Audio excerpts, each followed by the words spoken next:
اس مخفی عبادت کا آخرت میں حوصلہ ہے، وہ تو ہے ہی ہے، یعنی جو صلہ دیں گے اللہ تعالیٰ چھپ کر عبادت کرنے کا، وہ تو اللہ تعالیٰ بہت زیادہ دیں گے ہی، لیکن آخرت سے پہلے دنیا میں بھی اس کا صلہ عزت اور فائز المرامی کی صورت میں ملتا ہے، یعنی اللہ تعالیٰ ایسے شخص کو دنیا میں بھی عزت دیتے ہیں، اس کا نام لوگوں میں اچھے شہرت کے ساتھ، اچھے نام کے ساتھ لیا جاتا ہے، رسپیکٹ لوگ کرتے ہیں اس کی، اس سے محبت کرتے ہیں اللہ کی خاطر۔ سالہ سال گزر گئے، میں آج بھی اپنے ساتھی کو جانتا ہوں، اللہ تعالیٰ نے اس کے لیے زمین میں مقبولیت رکھی ہے، یعنی بہت فیمس ہے وہ، اور بہت لوگوں کے کا محبوب ہے۔ آج وہ اسلام کا بہت بڑا دائی ہے، لیکن اس کے ہاتھوں بہت سے لوگ سیدھے راستے کی طرف آ رہے ہیں۔ وہ بازار یا مسجد جاتا ہے تو چھوٹے چھوٹے بچے بھاگ کر اسے ہاتھ ملاتے ہیں، بڑے اس سے محبت کرتے ہیں۔ کتنے ہی تاجروں، عمراؤں، روسا اور شہرت یافتہ افراد کی خواہش ہے کہ لوگوں کے دلوں میں ان کی بھی ایسی ہی محبت ہو جیسی اس نوجوان کی ہے، لیکن شاید ان کی یہ خواہش پوری نہ ہو سکی۔ جیسے کہ کسی اسکالر نے اپنے حریف سے کہا تھا، میں رات جاگ کر گزاروں اور تم سو کر گزارو، پھر تمہیں خواہش ہوتی ہے کہ میرا مقام و مرتبہ حاصل کرو، تو تعجب انگیز بات ہے۔ یعنی کوئی جو جیسا محنت کرتا ہے اللہ سبحانہ و تعالیٰ اس کے مطابق اس کا وہ کرتے ہیں۔ اب ایک آدمی اللہ سے دور ہے اور اللہ تعالیٰ کی نافرمانی کے کام کرتا ہے اور اللہ تعالیٰ کی ناراضگی میں دن رات گزارتا ہے، اور پھر چاہتا ہے کہ اس کو نیک لوگ، اچھے لوگ اس کو اچھے اپنی دعاؤں میں بھی یاد رکھیں، اپنے دل میں اس کو جگہ دیں، تو یہ پاسبل نہیں ہے نا۔ یہ عزت اور محبت دینے والے کون ہیں؟ اللہ سبحانہ و تعالیٰ کی ذات۔ کہ آپ نہیں لوگوں سے کہتے ہو جا کے کہ مجھ سے محبت کرو یا میری رسپیکٹ کرو یا مجھے میری عزت افزائی کرو، نہیں، اللہ سبحانہ و تعالیٰ دلوں میں ڈالیں۔ جیسے کہ اللہ سبحانہ و تعالیٰ نے سورہ مریم میں فرمایا، ان الذین آمنوا وعملوا الصالحات سیجعل لهم الرحمن ودا، بلا شبہ جو لوگ ایمان لائے اور اعمال صالحہ انجام دیے، جلد ہی رحمان ان کے لیے لوگوں کے دلوں میں محبت ڈال دیں گے۔ یعنی شرط کیا لگائی اللہ تعالیٰ نے لوگوں کے دلوں میں محبت ڈالنے کی؟ کہ نمبر 1 وہ ایمان والا ہو اور اعمال صالحہ انجام دینے والا۔ تو اعمال صالحہ خالی یہ نہیں ہے کہ کلمہ پڑھ لیا، روزہ رکھ لیا، نماز پڑھ لیے، عمرہ کر لیا، حج کر لیے، زکوٰۃ دے دیے، بہت سارے لوگوں کے ساتھ معاملات بھی، تجارت کرنا بھی، لوگوں کے ساتھ لین دین کرنا بھی، اخلاق کے ساتھ پیش آنا بھی، یہ ساری چیزیں اعمال صالحہ میں آتی، جس کی لسٹ بہت لمبی ہے۔ سچ ہے کہ اللہ جس سے محبت کرے اس کے لیے زمین میں مقبولیت کے دروازے کھول دیتے ہیں۔ اللہ تعالیٰ ہی اس کے لیے وہ کرتے ہیں، وہ خود نہیں چاہتا، لیکن اللہ تعالیٰ خود دلوں میں لوگوں کے محبت ڈال دیتے ہیں اور لوگوں میں وہ فیمس ہو جاتا ہے، مشہور ہو جاتا ہے اللہ کی خاطر۔ رسول اللہ صلی اللہ علیہ وسلم نے فرمایا، اللہ کسی بندے سے محبت کرتے ہیں تو جبریل علیہ السلام کو آواز دیتے ہیں کہ میں فلاں سے محبت کرتا ہوں، تم بھی اس سے محبت کرو۔ اللہ سبحانہ و تعالیٰ سب سے اعلیٰ ذات، سب سے اونچی ذات، وہ جس بندے سے محبت کرتے ہیں تو اکیلے محبت نہیں کرتے، بلکہ ملائکہ کے سردار، فرشتوں کے سردار جبریل علیہ السلام کو آواز دے کر بلاتے، جبریل ادھر آؤ اور سنو کہ میں فلاں بندے سے محبت کرتا ہوں، تم بھی اس سے محبت کرو۔ اللہ تعالیٰ کا آرڈر ہو اور فرشتے نہیں مانے، یہ تو ہو ہی نہیں سکتا ہے نا۔ یأمرون ما تفعلون، یعنی وہ حکم جو دیے جاتے ہیں وہ فوراً بجا لانے والے۔ جبریل علیہ السلام بھی اس سے محبت کرنے لگتے ہیں کیونکہ اللہ کا آرڈر آتے ہیں۔ پھر جبریل علیہ السلام اہل آسمان میں اعلان کرتے ہیں، اب اپنے انڈر جتنے بھی فرشتے ہیں پورے 7 آسمان میں، ان سب میں اعلان کرتے ہیں۔ کیا اعلان کرتے ہیں؟ کہ اللہ تعالیٰ فلاں بندے سے محبت کرتے ہیں، تم بھی اس سے محبت کرو۔ اہل آسمان بھی اس سے محبت کرنے لگتے ہیں۔ اللہ کی محبت، اللہ سبحانہ و تعالیٰ کے فرشتے سردار جبریل علیہ السلام کی محبت، اور پھر تمام ملائکہ جو آسمان میں ہے سب ان سے محبت کرنے لگتے ہیں۔ پھر اس آدمی کے لیے اہل ارض کے درمیان محبت نازل ہوتی ہے۔ اب اللہ تعالیٰ آسمان میں منادی کرنے کے بعد کیا کرتے ہیں کہ زمین والوں کے دلوں میں اس کے لیے محبت ڈالتے ہیں اور وہ اللہ کے لیے اس سے محبت کرتے ہیں۔ اللہ سبحانہ تعالیٰ کی اس بات کا یہی مطلب ہے جو سورہ مریم کی آیت ہم لوگوں نے پڑھی کہ ان الذین آمنوا وعملوا الصالحات سیجعل لهم، سیج یعنی ان قریب بنا دیں گے لہم، اس کے لیے رحمان ودا، محبت۔ بلا شبہ جو لوگ ایمان لائے اور اعمال صالحہ انجام دیے، جلدی رحمان ان کے لیے لوگوں کے دلوں میں محبت ڈال دیں گے. اور جب اللہ کسی بندے سے نفرت کرتے ہیں تو اس کا بھی معاملہ سیم ایسے ہی ہوتا ہے. تو اللہ تعالیٰ جب کسی بندے سے نفرت کرتے ہیں تو جبریل علیہ السلام کو آواز دیتے ہیں، میں فلاں سے نفرت کرتا ہوں، تم بھی اس سے نفرت کرو. جبریل علیہ السلام اس سے نفرت کرنے لگتے ہیں. پھر وہ اہل سما میں اعلان کرتے ہیں، اللہ فلاں آدمی سے نفرت کرتے ہیں، تم بھی اس سے نفرت کرو. آسمان والے بھی اس سے نفرت کرنے لگتے ہیں. پھر اس آدمی کے لیے زمین میں بھی لوگوں کے دلوں میں نفرت اترتی ہے، یعنی ڈال دی جاتی ہے. سبحان اللہ، وہ کیا سما ہوگا جب اللہ زمین پر چلتے پھرتے کھاتے پیتے رہتے سہتے بندے کا نام لے کر آسمان پر اعلان کرتے ہیں. یعنی ہماری پہنچ ہے آسمان تک، لیکن وہاں پر ہمارا اگر ہم یعنی ایسے کام کرتے ہیں جس سے اللہ تعالیٰ ہم سے محبت کرے تو پھر وہاں پر نام لے کر اعلان کیا جاتا ہے. حالانکہ ہم دنیا میں ہیں، چل رہے ہیں، پھر رہے ہیں، وہ کر رہے ہیں. تو اللہ تعالیٰ کی محبت حاصل کرنے کے لیے دعا بھی کرتے رہنا چاہیے. بہت ساری دعائیں، اللہم انی اسألک حبک وحب من یحبک وحب عمل الذی یبلغنی لیحبک، اللہم ارزقنی حبک، اللہم ارزقنی حبک، اللہم ارزقنی حبک. وہ بھی دعا ہے کہ اللہ تعالیٰ اس کے لیے قوت اور طاقت دو. یہ ساری چیزیں بہت ساری دعائیں ہیں مسنون اس سے ثابت ہے. اور صرف دعا مانگ کے نہیں کہ چلو اللہ تعالیٰ محبت کریں گے اور جبریل علیہ السلام بھی محبت کریں گے اور پھر آسمان والے بھی ہم سے محبت کریں گے، پھر زمین والے بھی، لہٰذا میں اللہ سے دعا ہی مانگتے ہیں. اعمال ویسے کرنے ہیں کہ جو اللہ کی پسندیدہ. اللہ سے خود ہی پوچھنا ہے، اللہ فقین لما تحب و ترضى، اللہ تعالیٰ مجھے وہ یعنی وہ فقہ، وہ چیز میرے دل میں ڈال دو کہ جو آپ کی پسند کا کام ہے اور آپ کے مخلوق کے فائدے کا ہے، وہ چیز میرے دل میں ڈال دو تاکہ میں آپ کی محبت حاصل کرنے کا ذریعہ بنوں.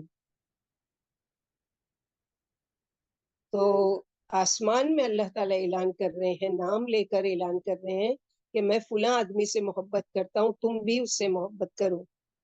جلیل القدر صحابی زبیر بن عوام کہا کرتے تھے، تم میں سے جو شخص ایسا کر سکے کہ اس کا کوئی صالح عمل پوشیدہ رہے تو وہ ضرور ایسا کرے.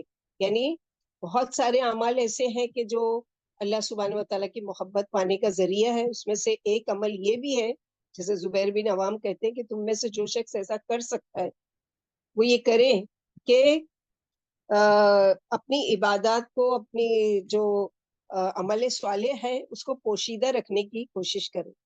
مثلا رات کو پابندی سے نماز پڑھنا، چاہے وہ وتر کی ایک رکعت ہی کیوں نہ ہو. جسے آدمی نماز عشاء کے متصل بعد یا سونے سے قبل یا فجر کی نماز سے پہلے ادا کرتا ہے. مثلا یا تو اس نے فجر کے بعد، کیونکہ عشاء کی نماز تو فرض تھی، وہ تو کرنا ہی کرنا تھا. اب نفل نمازیں جو ادا کرتا ہے، تحیۃ الوضو ہے، یا پھر چاشت کی ہے، یا دخا کی ہے، رات کی تہجد کی ہے، یا پھر اس نے وتر چھوڑ دیا اور اب وہ آخری لمحے میں فجر سے پہلے اس کو تہجد کے ساتھ پڑھ رہا ہے. تو یہ ساری چیزیں کیا ہے کہ اس کو اگر کر سکے تو اس کو ایسا کرنا چاہیے. رسول اللہ صلی اللہ علیہ وسلم نے فرمایا، ان اللہ وتر یحب الوتر فاوتروا یا اہل القرآن. اللہ تعالیٰ وتر یعنی اکیلے ہیں، ایک ہے. وتر کا مطلب کیا ہے کہ آڈ نمبر، ایک ہے، اور وتر پسند کرتے ہیں، یعنی اکیلے ہیں اور وتر کو پسند کرتے ہیں. اس لیے اے اہل قرآن، حاملین قرآن، وتر پڑھا کرو. یعنی اللہ تعالیٰ اکیلے، اور اکیلے یعنی آڈ نمبر میں کیا آتا ہے، مثلا 1 3 5 7 9 اس طرح کے. تو اس میں یہ ہے کہ اللہ تعالیٰ خود وتر ہے، پسند کرتے وتر کو، لہٰذا وتر پڑھا کرو ضرور. اور اسی طرح لوگوں کی آپس میں صلح کرانے کا عمل بھی عبادت خفی کی ایک قسم ہے. روٹھے ہوئے ساتھیوں کو منانا، پڑوسیوں کو ایک دوسرے کے قریب لانا اور ناراض میاں بیوی کی باہمی تلخیاں دور کرنا نیکی کے بڑے بڑے عمل ہیں. رسول اللہ صلی اللہ علیہ وسلم کا ارشاد ہے، کیا میں تم لوگوں کو ایسا عمل نہ بتاؤں جو نماز، روزے اور صدقے سے افضل ہے؟ صحابہ کرام نے عرض کیا کہ یا رسول اللہ صلی اللہ علیہ وسلم ضرور بتائیے. آپ صلی اللہ علیہ وسلم نے فرمایا، آپس میں صلح کرانا. آپس میں صلح کرانا مثلا یہ کہ اب دو لوگ کبھی سالوں سے ایک دوسرے سے بات ہی نہیں کر رہے ہیں، ایک دوسرے کی شکل بھی دیکھنا نہیں چاہتے, ایک دوسرے کے پاس آنا بھی نہیں چاہتے. کبھی شادی بیاہ میں یا کہیں بھی ان کا آمنا سامنا ہو جاتا ہے, وہ منہ موڑ کے ادھر چلا گیا, وہ منہ موڑ کے ادھر چلا گیا. اب ایک کے دل میں یہ چیز آ رہی ہے کہ یہ اچھا نہیں لگ رہا ہے کہ اس طرح کا, ان کی آپس میں کیسے صلح کرائی جائے. تو وہ جا کے چپکے سے کوشش کرتا ہے, وہ اعلان نہیں کر رہا ہے کہ آؤ اور یہ کرو, وہ چپکے سے کوشش کرتا ہے, اس کے دل میں اس سے بات کرتا ہے کہ تم اس سے ملو. اور اس میں اگر جھوٹ بھی بولا جائے تو یہ جھوٹ جائز ہے. کسی کی صلح کرنے میں اگر جھوٹ بھی بولا جائے تو یہ جھوٹ بولنا اللہ کے یہاں, اللہ کے نزدیک جائز ہے. حالانکہ ویسے جھوٹ بولنا منع کیا گیا, کبیرہ گناہوں میں سے ہے. مثلا جھوٹ آپ کیا بولتے ہو کہ جیسے دو لوگ ناراض ہیں, اس کو جا کے بولتے کہ تم اس کا نام لوگے جس کے بارے میں اس سے ناراضگی ہے, تو وہ فوراً یہ کہے گی یا کہے گا کہ اس کے بعد بھی مت کرو, اس کا نام بھی مت لو. ارے ایسے کیوں بول رہے ہو, وہ تو تم سے اتنی محبت کرتی ہے, وہ تو تم سے ملنا چاہتی ہے, وہ تو تمہارے ساتھ دعا سلام کرنا چاہتی ہے. حالانکہ اس کا نہیں ہے یہ تھنکنگ, وہ بھی اس کی طرح غصے میں بھری ہوئی ہے. لیکن آپ نے وہاں پر دو لکھو, اچھا تو اس کے دل میں نرمی, اچھا وہ ایسا چاہتی ہے اور وہ کرتی ہے, پھر دوسرے کے پاس جا کے اس طرح کی. تو یہ چیزیں کیا ہے, دونوں کو ہی نہیں پتا, اور آپ نے یہ رول ادا کیا. مزید فرمایا آپس میں فساد ڈالنا دین کو مونڈ کر صاف کر دینے والا کام ہے. یعنی آپس میں کسی کو لڑانا, جیسے صلح کرنے کا اتنا بڑا جو ثواب ہے, ویسے ہی فساد کرنا لوگوں کے بیچ میں, یعنی اس کی بات اس کو پہنچا دینا, اس کے بعد اس کو پہنچا دینا, تاکہ دونوں کے دلوں میں کیا ہے, ایک دوسرے کے لیے نفرت پیدا ہو اور ہمیشہ ہمیشہ کے لیے قطع تعلق ہو جائے. تو یہ بھی کیا ہے, دین کو مونڈ کر صاف کر دینے والی, یعنی دین ہی جیسے آپ نے ختم کر دیا پورا.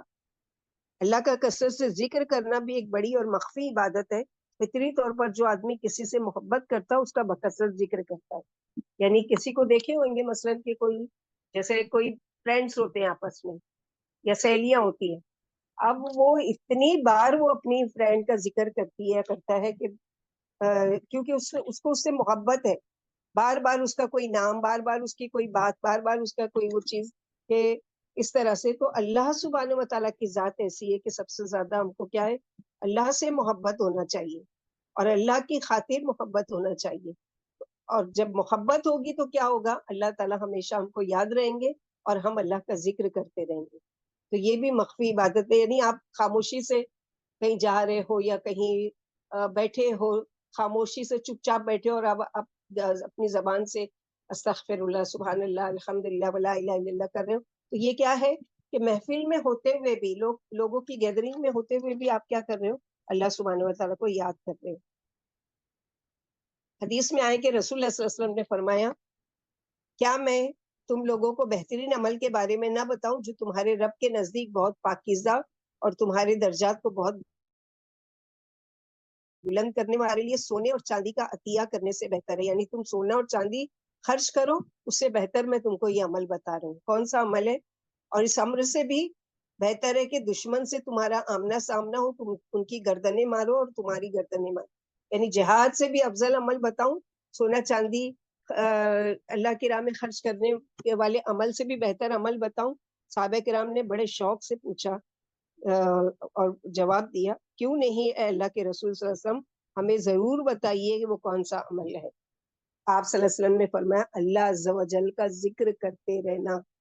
یعنی سونا چاندی خرچ کرنے سے بھی زیادہ, جہاد میں جانے سے بھی زیادہ اللہ عز و جل کا ذکر کرتے رہنا. پھر مخفی عبادت کا ایک بڑا عمل ہے چھپا کر صدقہ کرنا. چھپا کر صدقہ کرنا رب کے غضب کو ٹھنڈا کر دیتا ہے. یعنی چپکے سے آپ نے دیا, اب 3 لوگوں کو پتا چلا. اللہ سبحانہ و تعالیٰ کی ذات سب سے پہلے جان لیتی ہے. ہمارے دل میں کوئی چیز آتی ہے, ہم نے اپنے پرس میں ہاتھ ڈالا, نکالا, اور اللہ تعالیٰ کو پتا ہے اس سے پہلے ہی کہ یہ دینے والی ہے, یہ کیا دے رہی ہے وہ بھی پتا ہے. حالانکہ آپ مٹھی بند کر کے کسی اور کو دیتے ہو, اب وہ جب وہ اپنے ہاتھ میں لیتا ہے تو پھر اس کو پتا چلتا ہے کہ مجھے کیا دیا گیا. لیکن باقی لوگوں کو نہیں پتا ہوتا ہے.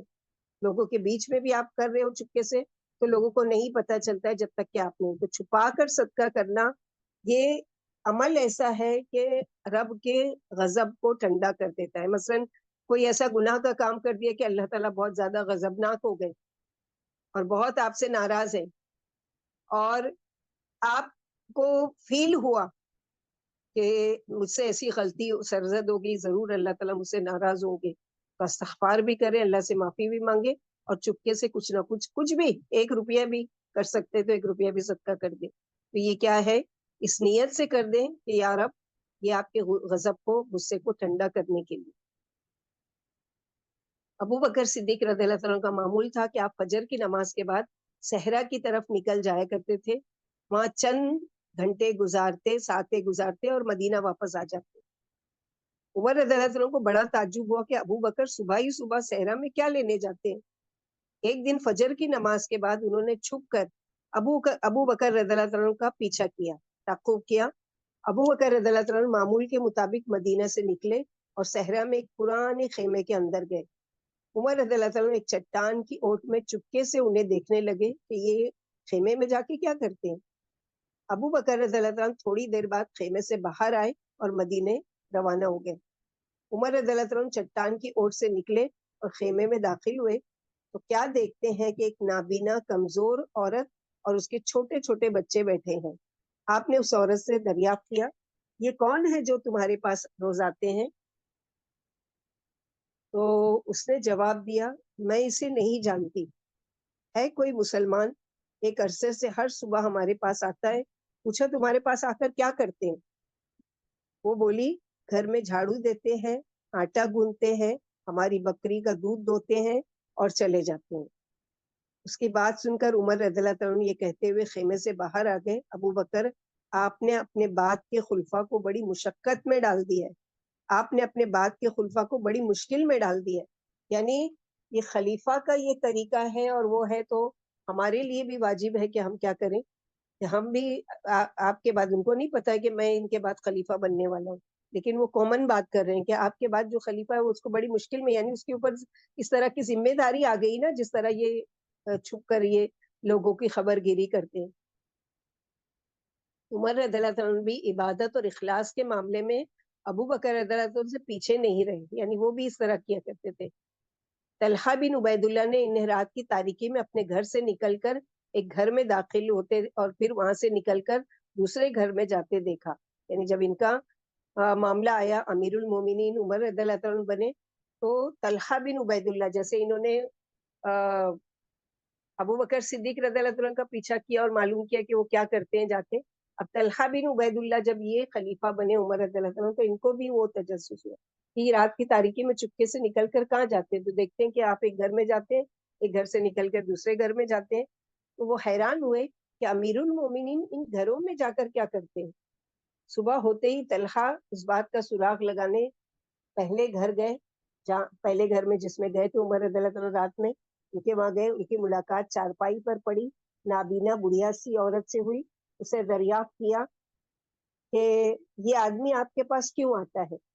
بڑھیا بولی، یہ آدمی ایک مدت سے میرا خیال رکھتا ہے، گھر کی صفائی کرتا ہے، تازہ پانی بھرتا ہے، میرا بولو براز صاف کرتا ہے، یعنی میرا ٹوائلٹ اور وہ پیشاب اور گندگی جو مجھ سے ہو جاتی ہے بستر میں وہ بھی صاف کرتے ہیں. سبحان اللہ، یعنی کتنے اس کے اعلیٰ کوالٹی کے اخلاق کے مالک تھے صحابہ کرام. اسی لیے اللہ تعالیٰ نے ان لوگوں کے لیے کتنا بڑا درجہ دیا ہے کہ رہتی دنیا تک قرآن میں ان کا جب بھی نام لیا جائے گا، رضی اللہ عنہ ورضوا عنہ، تو ایسے ہی تو اللہ تعالیٰ ان سے راضی نہیں ہوئے نا، کہ وہ اللہ سے راضی ہو گئے اور اللہ ان سے راضی ہو گئے. اس پر طلحہ رضی اللہ عنہ کہتے ہوئے بڑھیا کے گھر سے باہر آ گئے، طلحہ، تمہاری ماں کی تم کو گم کری یا ماں کی بربادی، کیا عمر کی غلطیاں تلاش کرتے ہو؟ یعنی تم تو بڑے تجسس سے نکلے ہو کہ دیکھو کہ کیا کرتے ہیں عمر رضی اللہ عنہ، تو جان لیا کہ عمر کیا کرتے ہیں، یعنی تم غلطیاں تلاش کرنے آئے ہو عمر کی. ایک رات امیر المومنین عمر بن خطاب مدینے کے نواح میں نکلے. وہاں ان کی ملاقات ایک مسافر سے ہوئی جو راستے میں پھٹا پرانا خیمہ نصب کیے پریشان حال بیٹھا ہوا تھا. عمر رضی اللہ عنہ نے استفسار کیا، کون ہو بھائی، کہاں سے آئے ہو؟ یعنی نیا مدینے میں نظر آ رہے تھے نا، مدینہ کے آس پاس. تو پوچھا کہ تم کون ہو اور کہاں سے آئے ہو؟ وہ بولا، بادیہ سے آئے، یعنی دیہات سے آیا ہوں، امیر المومنین کے دربار میں حاضر ہو کر ان سے کچھ امداد حاصل کرنے کا ارادہ ہے. یعنی میں دور دراز دیہات سے آیا ہوں اور امیر المومنین سے ملاقات کے لیے آیا ہوں مدینے میں، کہ جاؤں ان سے کچھ مدد مانگوں کہ میں بہت خستہ حال ہوں اور وہ میری مدد کریں۔ اتنے میں آپ کو خیمے کے اندر سے کسی عورت کی آہ و بکا سنائی دی، یعنی کرانے کی آواز آئی۔ پوچھا کیا ماجرا ہے؟ وہ آدمی کہنے لگا اللہ تم پر رحم کرے، جاؤ اپنا کام کرو۔ یعنی امیر المومنین سے ملنے بھی آیا ہے لیکن نہیں پہچانا کہ یہی ہے، اور ان کو کیا کہتا ہے کہ جاؤ اور اپنا کام کرو۔ عمر رضی اللہ عنہ نے کہا یہ میرا ہی کام ہے۔ اس پر وہ بولا میری بیوی درد ذہ میں مبتلا ہے، میرے پاس نہ پیسے ہیں، نہ کھانا ہے، اور نہ کوئی مدد کرنے والا ہے۔ عمر رضی اللہ عنہ جلدی سے گھر واپس آئے، اپنی بیوی ام کلثوم بنت علی بن ابی طالب سے کہا اللہ نے ایک بھلائی تمہارے مقدر میں کی ہے، یعنی ایک نیک کام کا تمہارے ساتھ ارادہ کیا ہے کہ تم سے کام لے خیر کا۔ تو بیوی نے پوچھا کہ وہ کیا؟ عمر رضی اللہ عنہ نے ساری بات بتائی۔ ام کلثوم نے کچھ ضروری سامان اپنے ساتھ لیا۔ عمر رضی اللہ عنہ نے ایک بورے میں کچھ غلہ، ایک ہانڈی اور چند لکڑیاں ڈالی، اور دونوں میاں بیوی مسافر کے خیمے کی طرف چل پڑے۔ ام کلثوم خیمے کے اندر اس عورت کے پاس گئیں اور عمر رضی اللہ عنہ باہر آدمی کے قریب بیٹھے۔ انہوں نے آگ جلائی اور لکڑیوں میں پھونک پھونک کر اسے بھڑکانے لگے۔ آگ جلی تو انہوں نے ہنڈیاں چڑھا دی۔ دھواں عمر رضی اللہ عنہ کی داڑھی کے درمیان سے گزر گزر کر اڑ رہا تھا۔ آدمی بیٹھا انہیں حیرت سے دیکھ رہا تھا۔ اس دوران میں اندر سے ام کلثوم کی آواز آئی امیر المومنین اپنے ساتھی کو بیٹے کی خوشخبری سنائیے۔ آدمی نے چونک کر پوچھا امیر المومنین؟ اس نے گھبرا کر پوچھا آپ خلیفہ عمر بن خطاب ہیں؟ عمر رضی اللہ عنہ نے جذبات میں سر ہلائے کہ ہاں۔ وہ آدمی پریشان اور مرعوب ہو کر ذرا پیچھے ہٹنے لگا۔ آپ نے کہا اپنی جگہ بیٹھے رہو۔ پھر عمر رضی اللہ عنہ نے آگ پر سے ہنڈیا اٹھائی، اسے خیمے کے قریب لائے اور ام کلثوم کو آواز دی بہن کو کھانا کھلا دو، یعنی ہم نے کھانا تیار کیا ہے اور ان کو کھانا کھلا دو۔ زچہ نے تھوڑا بہت کھانا کھایا، باقی کھانا واپس باہر بھیج دیا۔ عمر رضی اللہ عنہ اٹھے، کھانا لیا اور اس آدمی کے آگے رکھ کر کہا کھاؤ، تم بہت دیر سے جاگ رہے ہو۔ انہوں نے اپنی بیوی کو آواز دی، وہ باہر آ گئی۔ جاتے جاتے عمر رضی اللہ عنہ نے آدمی سے کہا صبح ہمارے پاس آنا، ہم تمہارے کھانے پینے اور رہائش وغیرہ کا بندوبست کریں گے۔ تو یہ تھے ایسے لوگ جو یعنی اپنے آپ کو بھی مخفی رکھتے تھے، یعنی چاہتے تو شروع میں ہی بتا دیتے نا کہ ہاں تم جن کو ڈھونڈنے آئے ہو میں وہی ہوں، یا وہ نہیں، وہ سب نہیں کیا کہ اس وقت ضروری کرنے کا کام کیا تھا جو وہ کیا، اور اس کے بعد جب اس نے پہچانا تو وہ بڑے حیران ہو گیا۔ تو یہ صحابہ کرام کا طریقہ تھا، ابو بکر صدیق، عمر رضی اللہ عنہ، تمام صحابہ کرام اس طرح کے عمل کے، کیونکہ اللہ کے نبی صلی اللہ علیہ وسلم کے زیر تربیت رہے ہیں نا یہ سارے لوگ، آپ کی ٹریننگ میں رہے ہیں۔ علی بن حسین رضی اللہ عنہ رات کو روٹیوں کا بورا کمر پر لادے گھر سے نکلتے اور روٹیوں کا صدقہ کرتے، کہا کرتے تھے چھپا کر صدقہ کرنا رب کے غضب کو ٹھنڈا کر دیتا ہے، یعنی چپکے چپکے لے جا کے روٹیوں کہ پوری بوری اٹھا کے لے کے جاتے اور غریبوں مسکینوں کو دیتے جاتے اور کہتے جاتے کہ چھپا کر صدقہ کرنا رب کے غضب کو ٹھنڈا کر دیتا ہے۔ انہوں نے وفات پائی تو غسل دیتے ہوئے لوگوں کو ان کی کمر پر سیاہ نشان نظر آئے۔ کون ہے یہ؟ علی بن حسین، حسین رضی اللہ عنہ کے بیٹے، آپ صلی اللہ علیہ وسلم کے پر نواسے جیسے بولا جائے گا۔ لوگوں نے کہا کہ یہ مزدور کی کمر ہے، مگر ہم نہیں جانتے کہ انہوں نے کبھی مزدوری کی ہے، یعنی یہ ان کی کمر پر نشان ایسا ہے جیسے کہ کوئی مزدوری کرتا ہے تو اس کے کمر پر یعنی کوئی سامان ڈھونے کے نشان ہوتے، لیکن جہاں تک ہمارا خیال ہے کہ یہ تو کبھی مزدوری نہیں کرتے تھے۔ ان کی وفات پر مدینہ کی بیواؤں اور یتیموں کے 100 گھروں میں کھانا پہنچنا بند ہو گیا۔ علی بن حسین روز رات کو ان گھروں میں کھانا تقسیم کیا کرتے تھے۔ گھروں والے نہیں جانتے تھے کہ کھانا کون لاتا ہے۔ ان کی وفات پر سب کو معلوم ہوا کہ وہی ان سب گھروں میں کھانا دے کر آیا کرتے تھے، یعنی اتنے چپکے سے کرتے تھے کہ کسی کو پتہ ہی نہیں چلتا تھا، جس کو دے رہے ہیں اس کو بھی نہیں، آس پاس والوں کو بھی نہیں، خود ان کے گھر والوں کو بھی نہیں۔ جب انتقال ہوا اور ان لوگوں کو کھانا ملنا بند ہوا تب پتہ چلا کہ یہ تو علی بن حسین تھے۔ اسلاف میں سے ایک بزرگ نے 20 سال یوں روزے رکھے کہ ایک دن روزہ رکھتے اور ایک دن نہ رکھتے، لیکن آخر تک گھر والوں کو ان کے روزے کا علم نہیں ہوا. یعنی جیسے اللہ کے نبی صلی اللہ علیہ وسلم نے فرمایا نا، جب صحابہ کرام آ کر کہتے تھے کہ ہمارے میں طاقت ہے، ہم روزانہ روزہ رکھ سکتے ہیں اور ہمیشہ روزے سے رہ سکتے ہیں، تو آپ صلی اللہ علیہ وسلم نے ان کا شوق دے کر کہا کہ ٹھیک ہے، اگر تم لوگوں کو شوق ہے تو اس طرح کا روزہ رکھو جیسے داؤد علیہ السلام کا، کیونکہ اللہ سبحانہ و تعالیٰ کو سب سے پسندیدہ تہجد کی نماز داؤد علیہ السلام کی نماز، کہ کبھی تھوڑا سوتے ہیں پھر اٹھتے ہیں، نماز پڑھتے ہیں پھر سوتے ہیں، آرام بھی کرتے ہیں، اپنے جسم کا بھی حق دیتے ہیں اور اللہ کی عبادت بھی کرتے ہیں. اور اللہ سبحانہ و تعالیٰ کو داؤد علیہ السلام کا روزہ بہت پسند ہے کہ وہ ایک دن روزہ رکھتے تھے اور ایک دن روزہ نہیں رکھتے تھے. تو سلف صالحین میں سے ایک بزرگ تھے جو ایسا ہی کیا کرتے تھے، لیکن 20 سال سے وہ یہ عمل کر رہے تھے اور گھر والوں کو پتہ ہی نہیں تھا. ہم لوگوں کو بڑا تعجب ہوگا نا کہ گھر والوں کو کیسے نہیں پتا.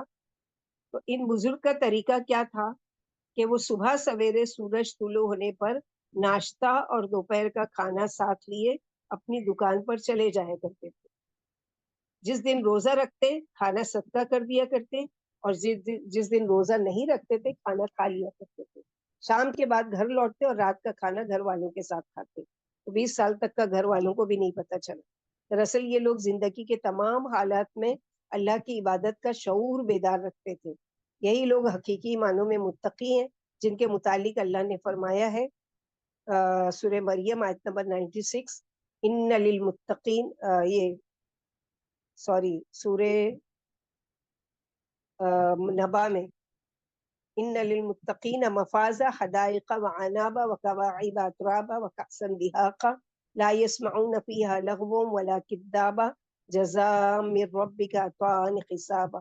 بلا شبہ متقین کے لیے بڑی کامیابی ہے، باغات اور انگور ہیں اور نوجوان ہم عمر عورتیں اور چلکتے ہوئے جام. وہ ان باغات میں کوئی لغو بات اور کذب بیانی نہ سنیں گے. تیرے رب کی جزا کافی عطا ہے. اس لیے آپ خالق کی محبت حاصل کرنے کی کوشش کریں. مخلوق کے دلوں میں آپ کی محبت کا بیج وہ خود بو دیں گے. یعنی ہم کو لوگوں سے کہ یہ نہیں ہے کہ اگر اس نیت سے کہ چلو میں کسی کی مدد کروں بدلے میں یہ مجھ سے محبت کرے گی، مجھے رسپیکٹ کرے گی، تو وہ کبھی بھی نہیں ہو سکتا. وہ وقتی ہو سکتی ہے، لیکن حقیقی محبت جو ہے وہ ڈالنے والے کون ہے لوگوں کے دلوں میں؟ اللہ سبحانہ و تعالیٰ. تو اللہ سے محبت کرنے لگ جائیں، اللہ تعالیٰ کی رضا و خوشنودی کے کام کرنے لگ جائیں، اللہ سبحانہ و تعالیٰ خود بخود لوگوں کے دلوں میں محبت آپ کی ڈال دیں گے اور وہ اللہ کی خاطر آپ سے محبت کریں گے. اور یہ محبت ایسی ہے کہ جو عرش عظیم کے سائے میں جگہ دینے کا، جیسے 7 لوگوں کو اللہ تعالیٰ اپنے عرش کے سائے میں جگہ دیں گے، اس میں سے ایک یہ بھی ہوں گے 2 لوگ جو ایک دوسرے سے اللہ کے لیے محبت کرتے تھے. یہ مقصد نہیں کہ لوگ اوپر اوپر سے آپ کو چاہیں، بلکہ غرض و غایت یہ کہ لوگ دل سے بھی آپ کے گرویدہ ہوں. یعنی آپ چاہو گے کوئی مجھ سے محبت کرے، اب وہ وقتی تو آپ کے سامنے وہ کرے گا، لیکن پیچھے سے آپ کو تو وہ دل سے محبت نہیں ہوگی نا، وہ دکھاوے والی محبت ہوگی. لیکن دلی محبت جو دل کے اندر تک اتر جائے، وہ ڈالنے والے کون ہے؟ اللہ سبحانہ و تعالیٰ کی ذات.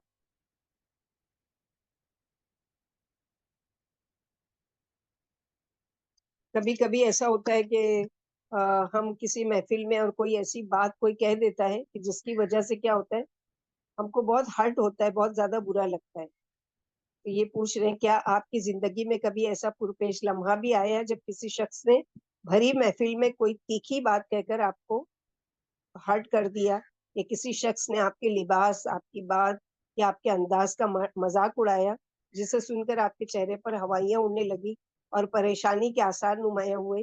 اس پریشان کن صورتحال میں کسی آدمی نے آپ کا دفاع کیا جسے آپ نے اس کا عظیم احسان جانا. گویا آپ کو گہرے گڑھے میں دھکا دیا گیا اور اس نے بڑھ کر آپ کا دامن پکڑ لیا اور گہرے گڑھے میں گرنے سے بچا لیا. مثلاً یہ کہ کوئی محفل ہے، مثال دی گئی ہے، اور وہاں پر آپ موجود ہیں. اب 3 4 لوگ مل کر آپ کے کپڑے کا، آپ کی شخصیت کا یا آپ کے چہرے کا یا میک اپ کا یا جس چیز کا بھی، کسی بھی چیز کا مذاق اڑا رہے ہیں. لیکن ایک شخص جو ہے وہ اللہ سبحانہ و تعالیٰ کی طرف سے جیسے بھیجا ہوا بندہ ہے، یا اس کے دل میں اللہ نے ڈالا ہے، یا وہ صالح قسم کا مزاج رکھنے والا ہے، تو وہ کیا کرتا ہے, آپ کا دفاع کرتا ہے کہ کیوں اس کو پریشان کر رہے ہو, یا کیوں اس کا وہ کر رہے, دیکھو اچھا خاصا تو ہے کپڑا, کیا ہوا ہے اس میں, کیا برائی ہے, یہ ساری چیزیں. تو وہ کیا ہے کہ جیسے کوئی گہرے گڑھے میں, اب وہ جو جس کے مذاق اڑایا جا رہا تھا, ظاہر ہے کہ بہت زیادہ دل پر لگنے والی بات ہے نا, بہت افسوس کرنے والی بات ہے کہ ایک تو اکیلے میں کسی کا بھی مذاق نہیں اڑانے, کہاں یہ کہ سب کے بیچ میں محفلوں میں مذاق اڑایا جا رہا ہے. تو ایسے میں اگر کوئی آ کر دفاع کرتا ہے تو گویا اس نے کیا کیا, جیسے کہ آپ گڑھے میں گر رہے تھے اور اس نے آپ کو گرنے سے بچا لیا. آپ لوگوں سے ایسا طرز عمل اختیار کر کے دیکھیے, آپ کو اس رویے کی جادوئی تاثیر کا اندازہ ہوگا. یعنی آپ کسی کی عزت کا دفاع کیجیے. مثلاً کہیں پر ہم بیٹھے ہیں, اب لوگ باتیں کر رہے ہیں کسی ایسے شخص کے بارے میں جو وہاں موجود نہیں ہے, اور اس کی غیبت پہ غیبت ہو رہی, وہ تو ایسی ہے, وہ تو ایسی ہے, وہ یہ بھی کرتی ہے, وہ بھی کرتی ہے. آپ کو پتا ہے کہ یہ صحیح نہیں کام ہو رہا ہے, یہ اچھی بات نہیں ہو رہی, غیبت کرنا, چغل خوری کرنا, یہ اللہ تعالیٰ کا ناپسندیدہ عمل ہے. تو آپ کیا کرتے ہیں, ان لوگوں کو بولتے ہیں کہ نہیں, کیوں اس کو اس نام سے پکار رہے, اس کی ایسی باتیں کر رہے, اس میں یہ اور یہ خوبی بھی تو ہے, اس کو بھی تو یاد کرو کہ وہ مثلاً کتنا اچھا اخلاق کی مالک ہے, کتنا اچھا لوگوں کے ساتھ خیر خائی کرنے والی ہے, کتنا لوگوں کے کام آنے والی, اس کی اچھائیاں وہاں بیان کریں. تو یہاں پر وہی بتایا گیا کہ یہ انداز جو ہے آپ کا, اگر آپ ایسے بنتے ہو مخلص, تو یہ جادوئی تاثیر کا اندازہ ہوگا. آپ اپنے کسی دوست کے ہاں جاتے ہیں, اس کا چھوٹا بیٹا کھانے کی ٹرے لے آتا ہے, جلدی میں کھانے کی ٹرے گرتے گرتے بچتی ہے, اس کا باپ غصے سے اس کی طرف دیکھتا ہے اور چلا کر کہتا ہے کہ اتنی جلدی کس بات کی ہے, کتنی بار میں نے تمہیں سمجھایا ہے, کب عقل آئے گی تمہیں. بچے کا چہرہ خوف اور شرم کے احساس سے پیلا پڑ جاتا ہے. ہوتے ہیں نا بعض لوگ جہالت کا ثبوت دیتے ہیں کہ لوگوں کے بیچ میں ہی اپنے بچوں کو ایسا ڈانٹنے لگتے ہیں کہ پھر وہ کیا کرتے ہیں کہ ہرٹ ہوتے ہیں, کہ مثلاً لوگوں کے بیچ میں ہماری انسلٹ ہو رہی ہے. تو آپ اس صورت حال میں بچے کی ڈھارس بندھاتے ہوئے کہتے ہیں نہیں ماشاءاللہ یہ تو بہت بہادر اور عقل مند ہے, شاید اس نے کسی وجہ سے جلدی کی ہوگی. یعنی ایسا نہیں ہے. اللہ اکبر, وہ بچہ آپ کے ان چند جملوں کو کتنا بڑا احسان مانے گا, آپ اس کا اندازہ بھی نہیں کر سکتے. ایک تو یہ ہے کہ باپ نے جو ڈانٹا اس کی وہ یہ اس کی وجہ سے تھوڑی سی وہ ہو جائے گی اس کے دل سے. دوسرے یہ کہ وہ یہ بھی سوچے گا کہ اچھا جس کے سامنے میری انسلٹ کی گئی وہی میری تعریف کر رہا ہے, تو وہ اور بھی آپ کا احسان مند ہو جائے گا. تو چھوٹے ہیں, بڑوں سے اس طرح طرز عمل کے اس سے بھی زیادہ دور رس نتائج برآمد ہو سکتے ہیں. آپ کوئی رفیق کار دفتر کی ماہانہ میٹنگ میں ملامت کی بارش میں بھیگتا ہے, یعنی آپ جیسے آفس وغیرہ میں میٹنگ وغیرہ ہوتی ہے اور باس جو ہے وہ کسی کی کو 10 باتیں سنا رہا ہے, اس کو انسلٹ کر رہا ہے اور لوگوں کے بیچ میں اس کو وہ ہرٹ کر رہا ہے, یہ ساری چیزیں, لیکن آپ اس کے حق میں چند تعریف کے کلمات بول دیتے ہیں, تو یہ کیا ہے اس کے لیے, یعنی تمام جو فیل کیا اس نے انسلٹ کو, اس کے بدلے میں کیا ہوا اس کے لیے, یہ ایک چند الفاظ جو تعریف کے آپ نے بیان کی وہ اس کے دل کو کیا ہے دھارس بنانے کا سبب بنے گی. یا گھر کے سب افراد کسی چھوٹی موٹی غلطی کی وجہ سے آپ کے چھوٹے بھائی پر برستے ہیں, تو آپ اس کی ستائش میں چند جملے ضرور کہیں, یوں اس کے دل کا بوجھ ہلکا کرنے میں آپ اس کے مددگار ہوں گے. ایک شخص نے برسر عام ایک نوجوان کو یہ سوال کر کے پریشان کر دیا, ہاں بھائی میاں صاحبزادے, یونیورسٹی سے کتنے فیصد نمبر حاصل کیے ہیں آپ نے. یعنی چلتے چلتے سب کے بیچ میں اس نے پوچھ لیا اچھا یونیورسٹی میں آپ کا کیا مارکس آیا یا کتنے نمبر ملے. اس سوال پر نوجوان کے چہرے کا رنگ بدل گیا. میں نے نرمی سے یہ کہہ کر اس کی جان چھڑائی, کیوں آپ اس کے نمبروں کے بارے میں کیوں پوچھتے ہیں, کوئی رشتہ دیکھ رکھا ہے اس کے لیے یا کوئی ملازمت آپ اس کو دلانے والے ہیں. میرا سوال سن کر سب ہنس پڑے اور بات آئی گئی ہوگی, یعنی وہ کم مارکس آئے ہوں گے یا جو بھی ہو گیا, اب سب کے بیچ میں انسلٹ ہوگی, لیکن اگر کوئی دفاع کرتا ہے اس طرح کا, مذاق میں بات بھی ہو گئی, اور دوسرے یہ کہ جو ہرٹ ہو رہا تھا اس سے بھی اس کو دل آزاری سے بھی اس کو نجات ملی. لوگوں کی محبت حاصل کرنے کے چند مواقع ہوتے ہیں جن سے ہوشیار لوگ بھرپور فائدہ اٹھاتے ہیں. یعنی جو عقل مند ہوتا ہے وہ کیا ہوتا ہے, ایسے وقت سے بھرپور فائدہ اٹھاتا ہے. جیسے کسی شاعر نے کہا ہے, عربی میں شعر ہے, جب تمہاری ہوائیں اوپر اٹھیں اور جوبن پر آئیں تو انہیں غنیمت جانو, نیچی فضا میں چلتی ہوائیں بالآخر ساکن ہو جاتی ہے۔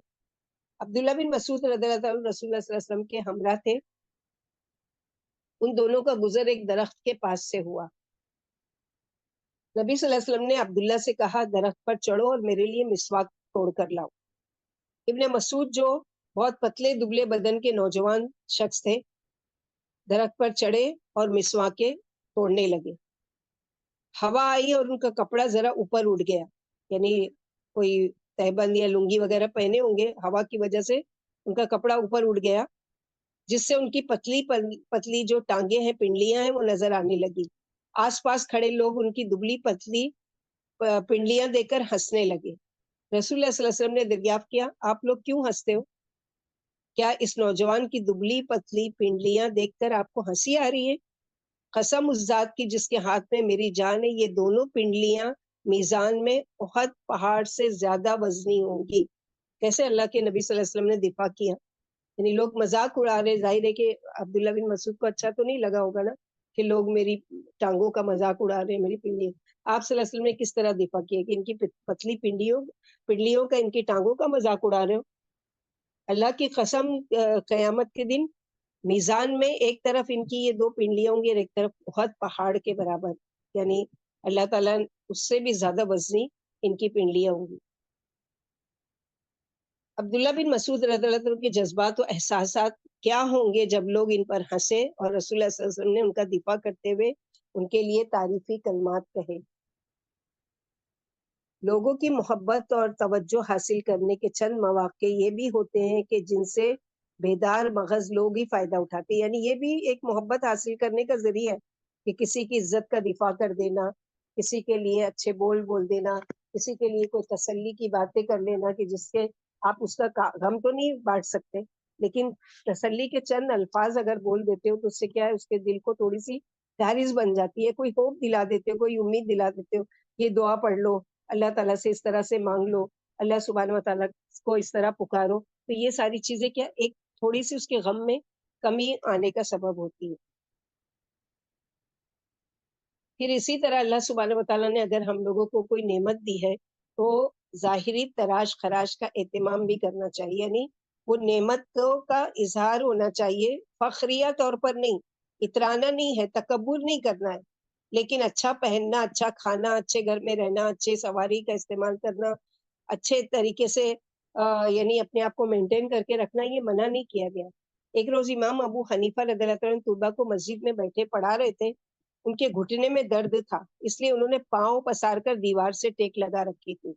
اسی اسنا میں ایک آدمی خوبصورت لباس اور خوشنما امامے میں ملبوس باوقار انداز سے قدم قدم چلتا ہوا آیا۔ اپنی تراش خراش سے وہ بہت عالم و فاضل اور باروب معلوم ہوتا تھا۔ اسے دیکھتے ہی طلباء نے اس کے لیے جگہ بنائی اور وہ با اطمینان ان کے درمیان سے گزر کر امام صاحب کے نزدیک جا کر بیٹھ گیا۔ امام صاحب نے اس کا وقار اور جاہ و جلال دیکھا تو شرمسار ہو کر پاؤں سمیٹ لیے اور اس کی خاطر گھٹنے کا درد برداشت کر لیا، یعنی یہ کوئی بڑا عالم ہے، کوئی رسپیکٹ کے لائق انسان ہے، اور میں اس کے سامنے ٹانگ اس طرح پھیلا گا کہ وہ مجبوراً اپنی پیر کے درد کی وجہ سے، لیکن انہوں نے سمیٹ لیا۔ انہوں نے سبق کا سلسلہ جو اس آدمی کی آمد پر منقطع ہو گیا تھا دوبارہ شروع کیا۔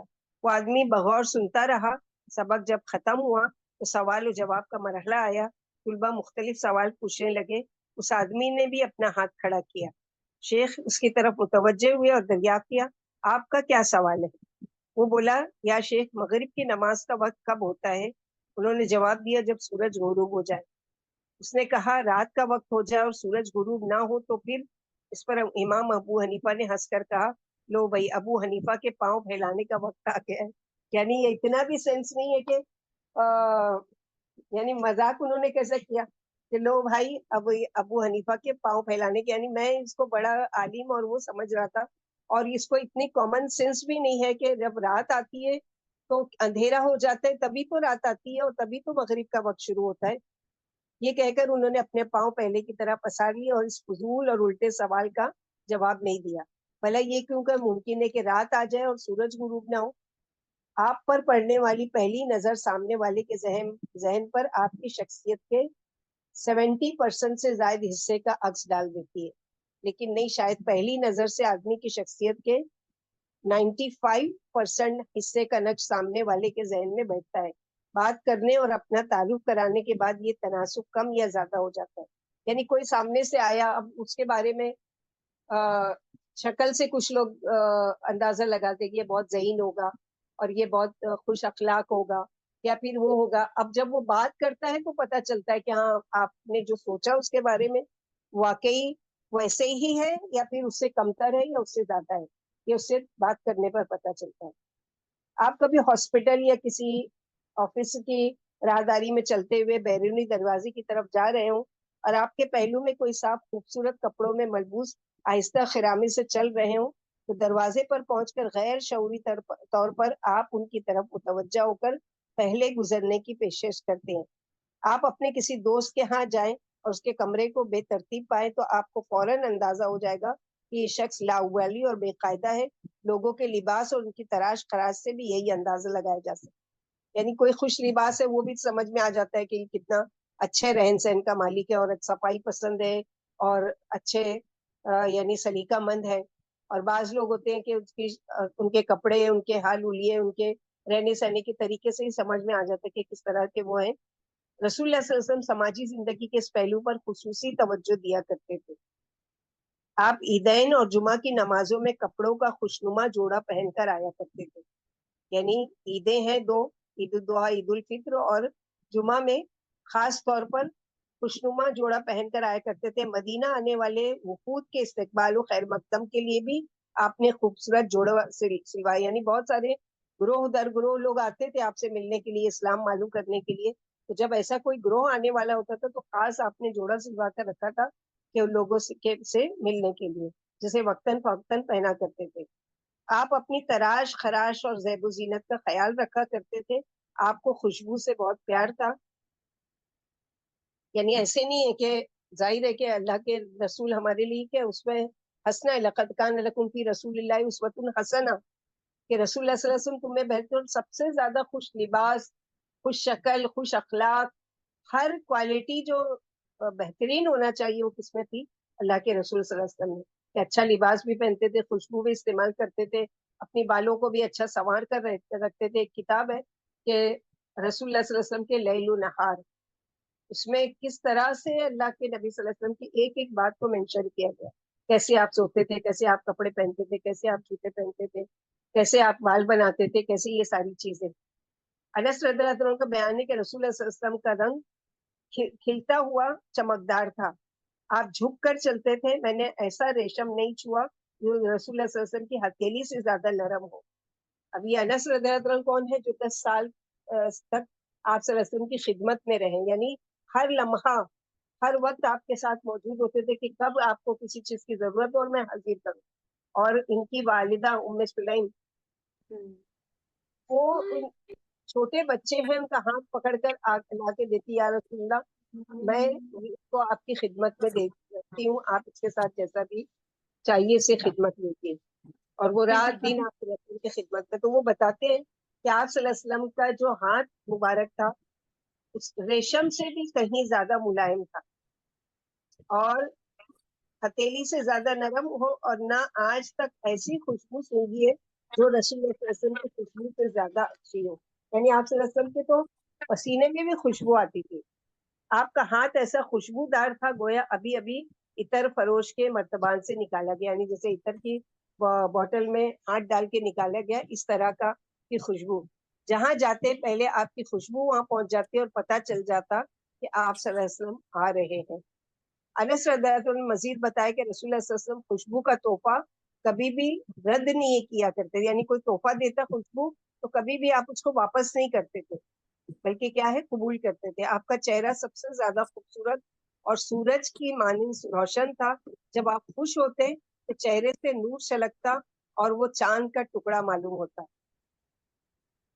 جابر بن سمرہ کا بیان ہے کہ میں نے ایک چاندنی رات رسول اللہ صلی اللہ علیہ وسلم کا دیدار کیا. سرخ جوڑا زیبتن تھا.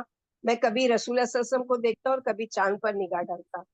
زمین کا یہ چاند مجھے آسمان کے چاند سے کہیں زیادہ حسین نظر آیا.